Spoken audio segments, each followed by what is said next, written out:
ഇന്ന് നമുക്ക് സോറിയാസിസ് എന്ന് പറയുന്ന രോഗത്തെ പറ്റിയിട്ടാണ് ഞാൻ നിങ്ങളോട് സംസാരിക്കുന്നത്. കാരണം നമ്മുടെ നാട്ടിൽ സോറിയാസിസ് രോഗം ഉണ്ടെങ്കിലും പലപ്പോഴും ആദ്യം, അതായത് തുടക്കത്തിൽ തന്നെ ഇത് കണ്ടെത്താതെ പലപ്പോഴും ശരീരത്തിലുണ്ടാവുന്ന ചൊറിച്ചിലാണെന്നോ വട്ടച്ചൊറിയാണെന്നോ അല്ലെങ്കിൽ നമ്മുടെ തലയിൽ ഉണ്ടാകുന്ന താരൻ അഥവാ ഡാൻഡ്രഫ് ആണെന്നോ തെറ്റിദ്ധരിച്ചുകൊണ്ട് വെറുതെ ചില ക്രീമുകളൊക്കെ വാങ്ങി തേച്ച് പിന്നീട് രോഗം ഒട്ടും കുറയാത്ത അവസ്ഥയിലേക്ക് വന്ന് ശരീരം മൊത്തവും ഇതുപോലെ സ്കെയിൽസ് വന്ന് ഇളകിപ്പോയതിനു ശേഷം മാത്രമായിരിക്കും പലരും ഇത് സോറിയാസിസ് ആണ് എന്ന് തിരിച്ചറിഞ്ഞ് ഒരു കൃത്യമായ ചികിത്സ തേടുന്നത്. എന്നാൽ പലർക്കും ഉണ്ടാകുന്ന ഒരു പ്രശ്നം എന്ന് പറഞ്ഞാൽ ഇതിന് കൃത്യമായ ഒരു ചികിത്സ ഇല്ല എന്നുള്ള തെറ്റിദ്ധാരണ മൂലം ഇത് പുറം ലോകം അറിയാതെ മുന്നോട്ട് കൊണ്ടുപോകുന്ന ആളുകളായിരിക്കും കൂടുതൽ. എന്നാൽ ഇതിൽ കൃത്യമായിട്ട് നമുക്ക് ചികിത്സിച്ചു കഴിഞ്ഞാൽ പൂർണ്ണമായി ഭേദമാക്കാൻ പറ്റുന്ന ഒരു രോഗമാണ് ഈ പറയുന്ന സോറിയാസിസ്. തുടക്കത്തിൽ തന്നെ നമ്മൾ ചികിത്സിക്കുകയാണെങ്കിലോ അതുപോലെ തന്നെ ഇത് വൈകും തോറും നമുക്ക് ചികിത്സിക്കാനുള്ള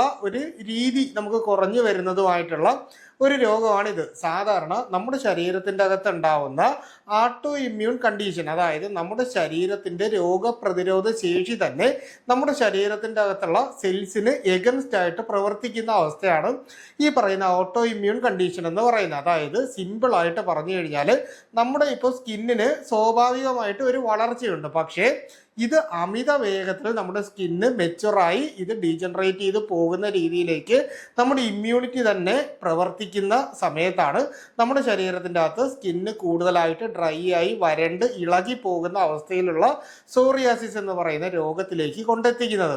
അപ്പോൾ ഇന്നത്തെ എപ്പിസോഡിൽ ഞാൻ നിങ്ങളുമായിട്ട് സംസാരിക്കുന്നത് സോറിയാസിസ് രോഗം ഉണ്ടായിക്കഴിഞ്ഞാൽ തുടക്കത്തിൽ തന്നെ ശരീരം കാണിച്ചു തരുന്ന ലക്ഷണങ്ങൾ എന്തൊക്കെയാണ്, എന്തുകൊണ്ടാണ് സോറിയാസിസ് നമ്മുടെ ശരീരത്തിൽ ഉണ്ടാകുന്നതിന് ഇതിന് കൃത്യമായിട്ട് നമ്മൾ എടുക്കേണ്ട ചികിത്സകൾ എന്തൊക്കെയാണ് എന്നുള്ള കാര്യവും, അതിനോടൊപ്പം തന്നെ ഈ രോഗത്തിന് പഥ്യം, അതായത് നമ്മൾ ഒഴിവാക്കേണ്ട പല കാര്യങ്ങളും നമ്മുടെ ജീവിതശൈലിയിൽ വരുത്തേണ്ട മാറ്റങ്ങളും ഉണ്ട്. അപ്പോൾ ഇവയെല്ലാം കൃത്യമായിട്ട് എന്താണ് എന്ന് പറയുന്ന വീഡിയോയാണ്. ലെങ്ത് കൂടിപ്പോയി ഡോക്ടറെ എന്ന് ആരും പറയേണ്ട. നിങ്ങൾക്ക് ഈ ഒരു രോഗം ഉണ്ടെങ്കിൽ മാത്രം ഈ വീഡിയോ കണ്ടാൽ മതി. അതായത് നിങ്ങൾക്ക് ആ ഒരു ബുദ്ധിമുട്ടുള്ളവർ മാത്രം കാണുക, അല്ലാത്തവരാണെങ്കിൽ മറ്റ് വീഡിയോസ് കാണുക എന്ന് ആദ്യം തന്നെ പറയുകയാണ്. അപ്പോൾ ഇനി നമുക്ക് മനസ്സിലാക്കാനുള്ളത് നമ്മുടെ ശരീരത്തിലുള്ള ചില സെല്ലുകളുണ്ട്, അതായത് നമ്മുടെ സ്കിന്നിന് പുറമേ കാണുന്ന സെല്ലുകളുണ്ട്. ഈ സെല്ലിന് എപ്പോഴും കാലപ്പഴക്കം അഥവാ ഡീജനറേഷൻ എന്ന് പറയുന്നത് സംഭവിക്കുന്നുണ്ട്. പക്ഷേ ഇവിടെ ഇതിൻ്റെ വേഗത കൂടുന്ന ഒരവസ്ഥയിലാണ് കാണുന്നത്. അതായത് രോഗപ്രതിരോധ ശേഷിയിൽ തന്നെ നമ്മുടെ വെള്ള രക്താണുക്കളായിട്ടുള്ള, അതായത് ശ്വേത രക്താണുക്കളായിട്ടുള്ള ടി ലിംബോസൈറ്റ്സ് കൂടുതലായിട്ട് നമ്മുടെ സ്കിന്നിന് എഗൻസ്റ്റ് ആയിട്ട്, അതായത് പ്രതിപ്രവർത്തനം നടത്തുന്നത് ഇതിൻ്റെ ഒരു കാരണമാണ്. വ്യക്തമായി 100% ഇന്ന കാരണം കൊണ്ട് തന്നെ സോറിയാസിസ് നിങ്ങളുടെ രോഗത്തിൽ അല്ലെങ്കിൽ നിങ്ങളുടെ ശരീരത്തിൽ ഉണ്ടാകുമെന്ന് ഉറപ്പിച്ച് പറയാൻ കഴിയാത്ത ഒരു രോഗം കൂടിയാണ് ഈ പറയുന്ന സോറിയാസിസ്. ഇതിൽ രണ്ടാമത്തേത് പാരമ്പര്യമാണ്. ഒരു പക്ഷേ നമ്മുടെ അച്ഛനോ അമ്മയ്ക്കോ കുടുംബത്തിൽ ആർക്കെങ്കിലോ ഇല്ലെങ്കിൽ ഒരു പക്ഷേ നമുക്കറിയാൻ പറ്റത്തില്ല. നമുക്കൊക്കെ നമ്മുടെ അച്ഛനെയും അപ്പൂപ്പൻ്റെ അച്ഛനെ ഒരു പക്ഷേ നമുക്കറിയാൻ പറ്റും, പക്ഷെ ഇതിന് മുൻപുള്ള ഒരു ജനറേഷനെ പറ്റിയിട്ട് നമുക്ക് വലിയ ഐഡിയാസ് കാണത്തില്ല. അപ്പോൾ ഈ പറയുന്ന ജനറ്റിക് ഫാക്ടർ ഏത് സമയത്താണ് നമ്മുടെ ശരീരത്തിൻ്റെ അകത്ത് ആക്ടിവേറ്റ് ചെയ്യപ്പെടുന്നത് എന്നതിനനുസരിച്ചിരിക്കും. അതിന് പലതരത്തിലുള്ള കാരണങ്ങൾ ഉണ്ട്. അപ്പോൾ ഇങ്ങനെ ആക്ടിവേറ്റ് ചെയ്യുമ്പോഴാണ് നമുക്ക് സോറിയാസിസ് ഉണ്ടാകുന്നത്. അപ്പോൾ ഇവിടെ ഇനി നമ്മൾ മനസ്സിലാക്കാനുള്ളത് സോറിയാസിസിൻ്റെ ജനറ്റിക് ഫാക്ടേഴ്സിനെ ട്രിഗർ ചെയ്യുന്ന ട്രിഗറിങ് ഫാക്ടേഴ്സ് ഉണ്ട്. അതിൽ ഏറ്റവും പ്രധാനപ്പെട്ടത് അനാവശ്യമായി ഡോക്ടർമാരുടെ നിർദ്ദേശപ്രകാരം അല്ലാതെയുള്ള ഹൈ ഡോസ് ആൻറ്റിബയോട്ടിക്കുകളുടെയും പെയിൻ കില്ലറുകളുടെയും ഉപയോഗം. എന്തെങ്കിലും ഒരു അപകടം അല്ലെങ്കിൽ ഒരു വലിയ മുറിവ് നമ്മളുടെ ശരീരത്തിൽ സംഭവിച്ചതിന് ശേഷം ഇത് ട്രിഗർ ചെയ്യാനുള്ള സാധ്യതയുണ്ട്. മദ്യപാനം, പുകവലി, അമിതമായ പാലുൽപ്പന്നങ്ങളുടെ ഉപയോഗം, ഫാസ്റ്റ് ഫുഡിൻ്റെ അമിതമായിട്ടുള്ള ഉപയോഗം മുതലായിട്ടുള്ള കാരണങ്ങൾ ഒരു പരിധിവരെ ഈ സോറിയാസിസിനെ ട്രിഗർ ചെയ്യും. പാലുൽപ്പന്നങ്ങൾ ഇതിൽ പ്രധാനപ്പെട്ട ഒന്നാണ്. അതുപോലെ തന്നെ റെഡ് മീറ്റിൻ്റെ അമിതമായിട്ടുള്ള ഉപയോഗവും ഒരു പരിധിവരെ നമുക്ക് ഈ പറയുന്ന പ്രശ്നം ഉണ്ടാക്കാനുള്ള സാധ്യതയുണ്ട്. പിന്നീടുള്ള ഒരു പ്രശ്നം എന്ന് പറഞ്ഞാൽ സ്ട്രെസ് അഥവാ ആൻസൈറ്റി. നമുക്ക് പെട്ടെന്ന് ഒരു രീതിയിലും കൺട്രോൾ ചെയ്യാൻ പറ്റാത്ത രീതിയിലുള്ള അമിതമായ ഉത്കണ്ഠ കൊണ്ട് ബുദ്ധിമുട്ടുന്ന ആളുകൾ, അതായത് സോറിയാസിസ് ഉള്ളവർക്ക് അറിയാം, ഒന്ന് ടെൻഷൻ അടിച്ചു കഴിഞ്ഞാൽ സോറിയാസിസ് കൂടുന്നതായിട്ട് നമുക്ക് കാണാനായിട്ട് പറ്റും. അപ്പോൾ ഇങ്ങനെ സ്ട്രെസ്സിനുള്ള പ്രശ്നമുള്ളവരും ഈ ഹൈപ്പർ ടെൻഷൻ പോലുള്ള അസുഖങ്ങൾക്ക് ഡോക്ടറുടെ നിർദ്ദേശപ്രകാരം അല്ലാതെ മരുന്നുകൾ കഴിക്കുന്നവരിലും ഈ പറയുന്ന സോറിയാസിസ് ഉണ്ടാകാറുണ്ട്. ഇനി നമുക്ക് സോറിയാസിസ് വരുമ്പോൾ ശരീരം കാണിക്കുന്ന അല്ലെങ്കിൽ തുടക്കത്തിലുള്ള ലക്ഷണങ്ങളെ പറ്റി മനസ്സിലാക്കാം. ശരീരത്തിൽ ചെറിയ ചെറിയ ഈ ചുവന്ന പാടുകൾ പോലെ ആദ്യം തടിച്ചു വരികയും പിന്നീട് ഈ ഒരു ഭാഗത്ത് തന്നെ സ്കെയിൽസ് പോലെ, അതായത് ഡ്രൈ ആയിട്ട് വെളുത്ത പൊടി പോലെ ഇളകി ഇളകി പോകുന്ന രീതിയിൽ പലപ്പോഴും നമ്മുടെ കൈയുടെ മടക്കുകളിലും അതുപോലെ തന്നെ നമ്മുടെ കൈമുട്ടുകളിലും കാൽമുട്ടുകളിലും ഒക്കെ, അതായത് ഈ ജോയിൻസ്, മേജർ ജോയിൻസുകളിൽ കൂടുതലായിട്ട് ഈ പറയുന്ന ലക്ഷണങ്ങൾ കാണപ്പെടുന്നതാണ് അടുത്തത്. ചിലർക്ക് ഇത് ചൊറിച്ചിലായിട്ടും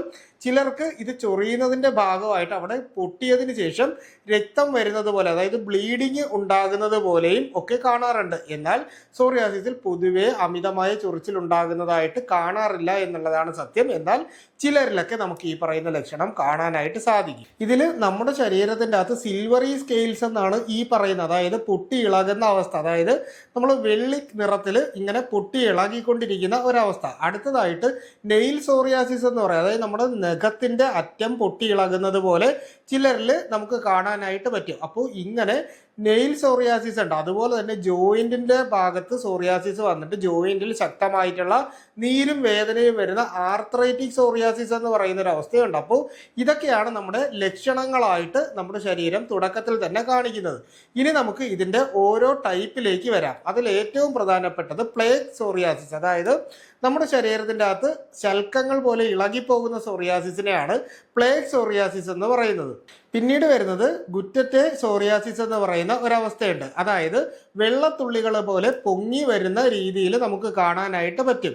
അതുപോലെ തന്നെ ഇൻവേഴ്സ് സോറിയാസിസ് എന്ന് പറയുന്ന ഒരവസ്ഥയുണ്ട്. അതായത് സ്തനങ്ങളുടെ അടിഭാഗത്ത്, കക്ഷത്ത്, തുടയിടുക്കിൽ അതുപോലെ മടക്കുകളിലും കൂടുതലായിട്ട് ഈ പറയുന്ന സോറിയാസിസ് പ്രശ്നം വരുന്നതിനെയാണ് നമ്മൾ ഈ പറയുന്ന ഇൻവേഴ്സ് സോറിയാസിസ് എന്ന് പറയുന്നത്. ഇനി അടുത്ത ഒരു ടൈപ്പ് എന്ന് പറഞ്ഞാൽ പസ്റ്റുലാർ സോറിയാസിസ് എന്ന് പറയും. അതായത് ഈ പറയുന്ന സോറിയാസിസ് വന്നതിന് ശേഷം അവിടെ പഴുപ്പ് പോലെ കാണപ്പെടുന്നതിനെയാണ് നമ്മൾ പസ്റ്റുലാർ സോറിയാസിസ് എന്ന് പറയുന്നത്. അടുത്തതായിട്ട് എറിത്രോഡെർമിക് സോറിയാസിസ് എന്ന് പറയാം. അതായത് നമുക്ക് ബ്ലീഡിങ് സ്പോട്ടുകൾ പോലെ തന്നെ നമുക്ക് കാണാൻ പറ്റുന്ന ചുവന്ന കുത്തുകൾ പോലെ വന്നിട്ട് ബ്ലീഡ് ചെയ്യുന്ന രീതിയിലുള്ള അവസ്ഥ. അപ്പോൾ ഈ പറയുന്ന ഇത്രയും ടൈപ്പ് സോറിയാസിസ് ഉണ്ട്. അപ്പോൾ ഇതിൽ ഏത് ടൈപ്പാണ് നമ്മുടെ ശരീരത്തിൻ്റെ അകത്തുള്ളത്, ഏതൊക്കെ ലക്ഷണങ്ങളാണ് നമുക്കുള്ളത്, ഇതിനനുസരിച്ചിട്ട് നമ്മുടെ ചികിത്സയിൽ എപ്പോഴും ഡിഫറൻസ് വരും. സോറിയാസിസ് ഉള്ളവരുടെ ഏറ്റവും പ്രധാനപ്പെട്ട സംശയം എന്ന് പറഞ്ഞാൽ ഇത് നമ്മുടെ വീട്ടിലുള്ളവർക്കോ കൂടെയുള്ളവർക്കോ പകരുമോ എന്നുള്ളതാണ്. സത്യത്തിൽ സോറിയാസിസ് ആർക്കും പകരില്ല എന്നുള്ളതാണ് സത്യം. ഇനി നമുക്കിതിൻ്റെ ചികിത്സയിലേക്ക് വരാം. നമ്മുടെ ആയുർവേദ ചികിത്സയിൽ ഇത് ഫലപ്രദമായിട്ട് നല്ല രീതിയിൽ കുറയ്ക്കാനായിട്ട് സാധിക്കുന്ന ഒരു രോഗം തന്നെയാണ്. നമ്മുടെ ശരീരത്തിൽ ഏറ്റവും ആദ്യം വേണ്ടത് ഒരു ഡീടോക്സിഫിക്കേഷൻ ആണ്. ഇതിനു വേണ്ടിയിട്ട് നമുക്ക് ശോധന ചികിത്സയും ശമന ചികിത്സയും ആയുർവേദത്തിൽ പറയുന്നുണ്ട്. ഒപ്പം തന്നെ വിരയ്ക്കുള്ള ഗുളിക കഴിക്കാത്ത ആളുകളാണ് നിങ്ങളെങ്കിൽ തീർച്ചയായിട്ടും വിരയ്ക്കുള്ള ഗുളിക കഴിച്ചതിന് ശേഷം വേണം സ്നേഹപാനം സ്റ്റാർട്ട് ചെയ്യാനുള്ളത്. അതായത് മഹാതിക്തകം ഘൃതം, കല്യാണ ഘൃതം മുതലായിട്ടുള്ള ഡോക്ടറുടെ നിർദ്ദേശപ്രകാരം ഡോക്ടർ നിർദ്ദേശിക്കുന്ന ഡോസിൽ സ്നേഹപാനം ആദ്യം നമ്മൾ ചെയ്ത് പുറമേ നമ്മൾ ആഭ്യന്തരമായിട്ടുള്ള ക്രിയകൾ, അതായത് എണ്ണയിടിയിൽ പോലുള്ള ട്രീറ്റ്മെൻറ്റുകൾ, അതിന് അയ്യപ്പാല കേരതൈലം പോലുള്ള എണ്ണകളാണ് ഉപയോഗിക്കുന്നത്. മറ്റെണ്ണകൾ ഏതെങ്കിലും സോറിയാസിസ് ഉള്ള സമയത്ത് നമ്മൾ ഉപയോഗിച്ച് കഴിഞ്ഞാൽ ഈ സോറിയാസിസ് ഭയങ്കരമായിട്ട് കൂടാനുള്ള ഒരു രീതിയുണ്ട്. ദന്തപാല തൈലം, ബൃഹത് ദന്തപാല തൈലം മുതലായിട്ടുള്ള അല്ലെങ്കിൽ അയ്യപ്പാല കേരതൈലം മുതലായിട്ടുള്ള എണ്ണകൾ മാത്രമേ ഈ ഒരു സമയത്ത് നമുക്ക് ശരീരത്തിൽ ഉപയോഗിക്കാനായിട്ട് സാധിക്കൂ. അതും ഡോക്ടറുടെ നിർദ്ദേശപ്രകാരം മാത്രം വാങ്ങി ഉപയോഗിക്കേണ്ടതാണ്. അടുത്തതായിട്ട് എപ്പോഴും ടെൻഷൻ, ആൻസൈറ്റി മുതലായിട്ടുള്ള പ്രശ്നങ്ങൾ ഉണ്ടെങ്കിൽ നമ്മൾ തീർച്ചയായിട്ടും ഈ തക്രധാര പോലെയുള്ള നമ്മുടെ ആൻസൈറ്റി സ്ട്രെസ് കുറയ്ക്കുന്നതിന് വേണ്ടിയിട്ടുള്ള ട്രീറ്റ്മെൻറ്റും അവസാനമായിട്ട് നമുക്ക് വിരേചനമോ വമനമോ, അതായത് നമുക്ക് ഛർദ്ദിപ്പിക്കുകയോ വയറിളക്കുകയോ ചെയ്യുന്ന രീതിയിൽ നമ്മുടെ ശരീരം ശോധന ചെയ്യുന്ന രീതിയിലുള്ള ട്രീറ്റ്മെൻറ്റിലായിരിക്കും ഇത് അവസാനിക്കുന്നത്. അതിനോടൊപ്പം തന്നെ ഡോക്ടറുടെ നിർദ്ദേശപ്രകാരം ചിലപ്പോൾ നമുക്ക് ഇന്റേണലി കഷായങ്ങളും മരുന്നുകളും കഴിച്ചു കഴിഞ്ഞാൽ ഒരു നിശ്ചിത പീരീഡിൽ തന്നെ ഇത് നല്ല രീതിയിൽ കുറച്ചെടുക്കാനായിട്ട് സാധിക്കും. എന്നാൽ സോറിയാസിസ് ഉള്ളവർക്ക് ഏറ്റവും പ്രധാനപ്പെട്ട പ്രശ്നം എന്ന് പറഞ്ഞാൽ ഇവർ കൃത്യമായിട്ട് പഥ്യം നോക്കണം എന്നുള്ളതാണ്. അതായത് ഇറച്ചിയും മീനും ഒക്കെ നമ്മൾ കഴിക്കുമ്പോൾ ഈ റെഡ് മീറ്റ് പരമാവധി ഒഴിവാക്കുക. അതുപോലെ തന്നെ തൈരും മീനും, തൈരും ഇറച്ചിയും, തൈരും പുളിപ്പുള്ള പഴവർഗ്ഗങ്ങളും പൂർണ്ണമായിട്ട് നമ്മൾ മിക്സ് ചെയ്ത് കഴിക്കുന്ന ഒരു രീതി ഉണ്ടെങ്കിൽ അത് പൂർണ്ണമായിട്ട് നമ്മൾ നിർത്തുക. അതുപോലെ തന്നെ പാലും പാലിൻ്റെ മൂല്യവർദ്ധിത ഉൽപ്പന്നങ്ങളും, അതായത് വെണ്ണ, അതുപോലെ തന്നെ തൈര് മുതലായിട്ടുള്ള പാലിൻ്റെ എല്ലാവിധ ഉൽപ്പന്നങ്ങളും നമ്മൾ പൂർണ്ണമായിട്ടും കഴിക്കരുത് എന്നുള്ളതാണ് ഈ ഒരു സമയത്ത് ചെയ്യാനുള്ളത്. ട്രിഗർ ചെയ്യുന്ന മദ്യപാനം, പുകവലി, ഈ പാൻ മസാലകളുടെ ഉപയോഗം, കൊക്കോകോള, പെപ്സി മുതലായിട്ടുള്ള ഫാസ്റ്റ് ഫുഡുകളും ശീതളപാനീയങ്ങളുടെയും അമിതമായിട്ടുള്ള ഉപയോഗം നിങ്ങൾക്കുണ്ടെങ്കിൽ ഇത് പൂർണ്ണമായിട്ടും ഒഴിവാക്കേണ്ടത് വളരെ അത്യാവശ്യമാണ്. അമിതമായിട്ടുള്ള എരിവ്, അമിതമായിട്ടുള്ള പുളി, അമിതമായിട്ടുള്ള ഉപ്പ്, അമിതമായി എണ്ണയിൽ പൊരിച്ച് എടുത്ത ആഹാരങ്ങൾ, എല്ലാത്തിലും അമിതം എന്ന് പറയുന്ന ഒരു വാക്കുള്ളത് കൊണ്ട് തന്നെ നമ്മൾ എപ്പോഴും കഴിക്കുന്ന ആഹാരത്തിന് നമുക്ക് ചെറിയ രീതിയിൽ ഇതൊക്കെ ചേർക്കാം, അമിതമാകരുതെന്നാണ് പറഞ്ഞത്. പാൽ ഉൽപ്പന്നങ്ങളോടൊപ്പം തന്നെ ചിപ്സ് പോലുള്ള ഏതെങ്കിലും ഐറ്റംസ്, അതായത് ഉപ്പ് അമിതമായിട്ട് ചേർന്നിട്ടുള്ള ആഹാരങ്ങളും ഈ പറയുന്ന പാൽ ഉൽപ്പന്നങ്ങളോടൊപ്പം കഴിക്കരുത് എന്നുള്ളത് ഈ ഒരു സമയത്ത് വളരെ പ്രധാനപ്പെട്ടതാണ്. അപ്പോൾ ഈ ഒരു രീതിയിൽ ഒരു ഡോക്ടറുടെ നിർദ്ദേശപ്രകാരം കൃത്യമായുള്ള ചികിത്സ ചെയ്തു കഴിഞ്ഞാൽ സോറിയാസിസ് പൂർണ്ണമായിട്ടും മാറ്റാനായിട്ട് പറ്റുന്നതാണ്. നിങ്ങൾ ചെയ്യാനുള്ളത് നിങ്ങളുടെ ശരീരത്തിൻ്റെ ഏത് ഭാഗത്താണ് ഈ രീതിയിലുള്ള സ്കിൻ ലീഷൻസ് ഉള്ളതെന്ന് ഡോക്ടറോട് തുറന്ന് പറയുക. അതിനുശേഷം ഏത് ടൈപ്പാണ്, ഏതൊക്കെ ലക്ഷണങ്ങളാണ് എന്നതിനനുസരിച്ച് ഒരാളിൽ നിന്ന് മറ്റൊരാളിലേക്ക് വരുമ്പോൾ സോറിയാസിസ് എന്ന് പറയുന്ന രോഗവും അതിൻ്റെ ചികിത്സയും പൂർണ്ണമായിട്ടും മാറുന്ന രീതിയിലാണ് നമുക്ക് കാണാൻ പറ്റുന്നത്. അപ്പോൾ ഈ ഒരു വിഷയവുമായിട്ട് നിങ്ങൾക്ക് അത്യാവശ്യം കാര്യങ്ങൾ മനസ്സിലായി കാണും.